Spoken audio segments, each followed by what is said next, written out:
since Arsenal's transfer strategy was reversed in 2020, turning to Mikel Arteta and his plan to build one of the best youth teams in the world. It has meant they have spent over £610 million on new players. The summer before that, they also signed William Saliba, a young prodigy, for a huge sum, but it was the 2021 window that represented the real change. At time, it was highest amount club had spent a single window, but it would also be surpassed in summer of 2022 and then again 2023.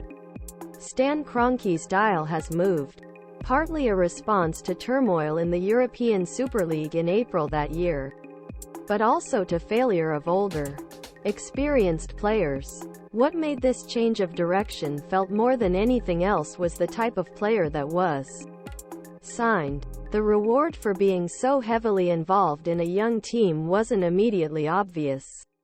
A poor start to the 202,122 season almost cost Arteta his job. The atmosphere at the Emirates Stadium was as toxic and often riotous as ever. And the fact that these players came largely from scratch meant there wasn't a mountain of evidence to suggest things were going to get better. The expenses didn't have much to brag about in terms of sales.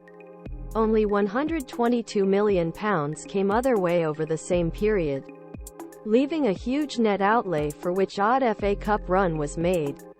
Now Kroenke, like Arteta, Kroenke and Edu Gaspar, is reaping the benefits. All but 3 of the 11 players who started in Wednesday's 60 thrashing of Lens in their Champions League group stage match have been signed over this 3-year period. Bukayo Saka came from the academy. Gabriel Martinelli and Saliba were bought in 2020. Read Arsenal news and transfers live major injury update. Lens. Victor Osimhen deal. Ramsdale exit READ Barcelona.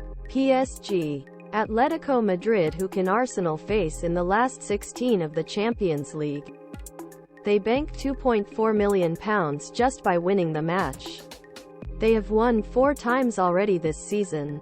An away defeat to Lens was only setback, but the team itself has already qualified for group stage, earning £13.3 million.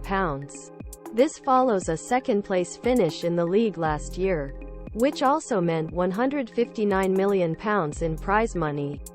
Although it doesn't work that way.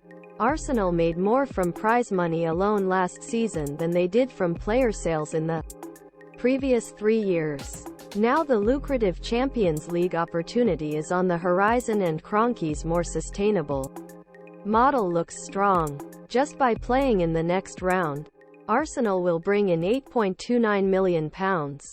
Although there is still a tough chance of a draw in the last 16.